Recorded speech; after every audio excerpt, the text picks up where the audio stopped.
Fred slams Man United for not having a long-term plan. Manchester United's Brazil midfielder Fred admits it's strange having an interim manager in Ralf Rangnick and has criticized the club for not coming up with a long-term plan. Rangnick leads United into Wednesday's Champions League last 16 tie against Atletico Madrid, expecting another hostile atmosphere at the Wanda Metropolitano 3 days after his players were attacked by Leeds fans at Elland Road.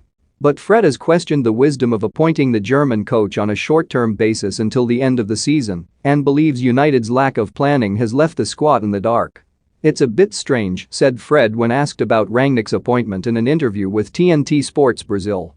"I know in football it's important to get good results as soon as possible, but it's also important to have a long-term plan. I think it's a little bit bad for us not to have one. At the moment it's all about the short-term goals. We don't know how it's going to be after the end of this season." United haven't lifted a trophy in 5 years and come into Wednesday's encounter having won just 2 of 12 Champions League knockout games since last reaching the final in 2011.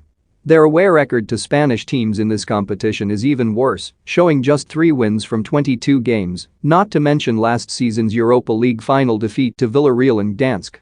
"Every player that comes to this club wants to win titles," added Fred. "It's the same with me, Bruno, Fernandes, Alex, Telles, Cristiano, Ronaldo, Jadon, Sancho, all of us. We want trophies, but it's been a long drought. With all due respect to Villarreal, it was our job to win that Europa League final and we failed. It's about having a better football planning at the club. If you don't want to win titles, you don't deserve to play for Manchester United."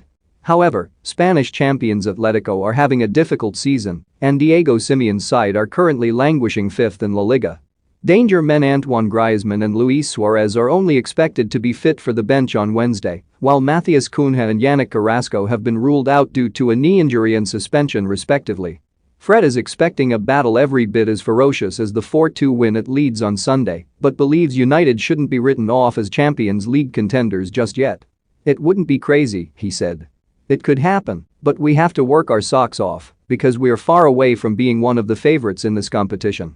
I know we are not playing our best football, but we have a lot of quality names in our squad.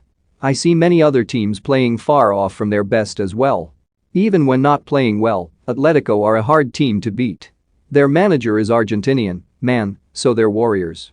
They like a bit of a fight on the pitch. So it really doesn't matter if Atletico are going through a bad moment. It's a match for players that have balls, pardon my French. They're the most South American team in the Champions League."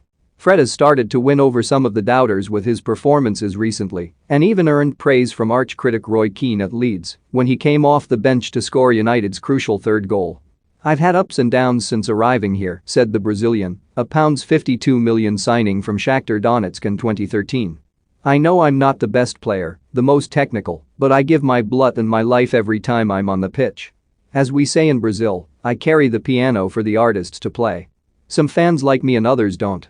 But football is like that, you need to learn to deal with criticism. I listen to constructive criticism, for sure, but there is a lot of criticism just to humiliate you. It's easy to go on social media and write anything full of hatred." 3 days after United were pelted with missiles at Leeds, they expect Ronaldo and Rafael Varane to be targeted by Atletico fans because of their links to city rivals Real Madrid. Ronaldo and Varane both won the Champions League 4 times with Real, twice beating Atletico in the final, and the 37-year-old Portugal star also became the club's record goal scorer. Rangnick said on Tuesday, "Mentally, we need to be prepared for an emotional, hostile atmosphere in the stadium. Some of the players will not be received with the red carpet. Diego Simeone is one of the most emotional managers in Europe